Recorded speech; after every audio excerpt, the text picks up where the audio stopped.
సినీ నటుడు శివాజీ మాటలను తాను వ్యతిరేకిస్తున్నట్లుగా ప్రకాష్ రాజ్ తెలిపారు. తన మద్దతు అనసూయకేనని స్పష్టం చేశారు. శివాజీ మాత్రమే కాదు, మహిళలను కించపరచడం సరికాదన్నారు.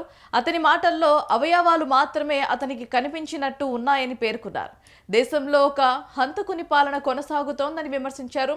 ప్రభుత్వాలు విలువలపై భూములు కార్పొరేట్ సంస్థలకు అప్పగించడం సరికాదన్నారు. కేరళ ఫైల్స్ మరొక ఫైల్స్ ఏ సినిమా చూసినా హిందూ ముస్లిం ఇదే అంశం తీసుకొస్తున్నారని, వీటన్నిటి వెనక ఆ మహా నాయకుడే ఉన్నాడని మండిపడ్డారు.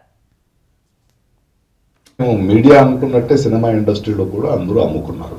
అండ్ చాలా సినిమా దాని మాధ్యమం నుంచి అయ్యే ప్రేరణ ఆర్ ఇన్ఫ్లుయెన్స్ ఈ రాజకీయ పార్టీకి బాగా తెలుసు. So they invest lot of money into it. దీన్ని చాలా 4 సంవత్సరాల ముందే చెప్పారు. Lot of crores of rupees invest చేస్తున్నారు. కేరళ ఫైల్స్ అంటారు. ఇంకా దానికి మన మహాప్రభు ప్రధానమంత్రి గారు దానికి ఈవెంట్ మేనేజ్మెంట్ కింద దానికి ఇది కూడా చేస్తారు కదా. ఆయన కేరళ ఫైల్స్ చూడండి అంటారు. ఆయనకి సినిమా వెరీ స్పెసిఫిక్ క్యాంపెయినింగ్ ఉంది కదా, అందులో చెప్తారు కదా. ఇప్పుడు హిందూ ముస్లిం అదే కావాల్సింది దానికి. మీకు చాలా ఒక మనిషికి సహజంగా ఒకటి ఉంటుందండి, జెనోఫోబియా. అంటే మన ఊరికి ఎవడైనా అపరిచితుడో ఆగంతుకుడో వస్తే కొంచెం సంశయంగా చూస్తాం. దీన్ని వాడుకుంటారు.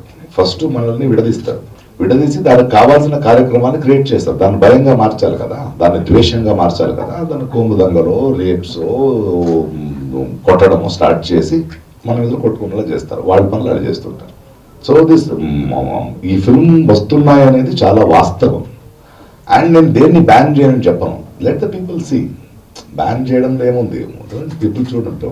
మనం చూస్తున్న వాళ్ళు అర్థం చేసుకోవాలి ఏం ఫీడ్ చేస్తున్నారు మన బ్రెయిన్లో, ఏం ఫీడ్ చేస్తున్నారు. వాళ్ళు ఒక ఎక్స్ట్రాడినరీగా సినిమా తీసి ఇంపాక్ట్ఫుల్, బట్ 90% ఊరికే చూస్తున్నారు, సినిమాని చూస్తున్నారు. బట్ దాని వెనక ఒక విషం ఉంది. ఆ విషయాన్ని ఎలా వేయాలి, వాళ్ళు ఎందుకు ఇలా చేస్తున్నారు, వాళ్ళతో గొడవ పెట్టలేదు. ఎందుకంటే వాళ్ళు చేస్తారు. ఎందుకంటే దే వాంట్ టు సర్వైవ్. కుర్చీ గట్టిగా ఉండాలంటే అబద్ధాలతో భయంని వ్యాపించి కట్టిన ఒక సామ్రాజ్యం అబద్ధాలతోనే బ్రతకాలి. నేను మీరు ఎప్పుడు రియలైజ్ అవుతాం దాన్ని? మా పిల్లల భవిష్యత్తు గురించి మాట్లాడుతున్నారా, ఒక యువకుల గురించి మాట్లాడుతున్నారా, మనకి నిజమైన కల్చర్ గురించి మాట్లాడుతున్నారా, గుణాల గురించి మాట్లాడుతున్నారా? Are we happy as a nation? Are we earning? కొంచెం మనకి ఎలా అంటే, ఈ కప్పు ఉంది కదా, ఆ కప్పుని ఒక చిన్న వెజల్లో వేస్తే ఇప్పుడు కోల్డ్ వాటర్ ఉంటుంది, వేడి నీళ్ళు వేస్తే చంపేస్తుంది. ఇది పెట్టే తర్వాత కింద నిప్పు పెడతారు. ఇది అలవాటు అవుతూ వెళ్తుంది. ఏదో ఒక పాయింట్లో భరించలేదు. మనిషి వికాసంలో ఇంత క్రౌర్యాన్ని, ఇంత అన్యాయాన్ని భరించలేదు. బికాజ్ ఇది మనం హిట్లర్ నుంచి చూస్తున్నాం, ముసోలిని నుంచి చూస్తున్నాం.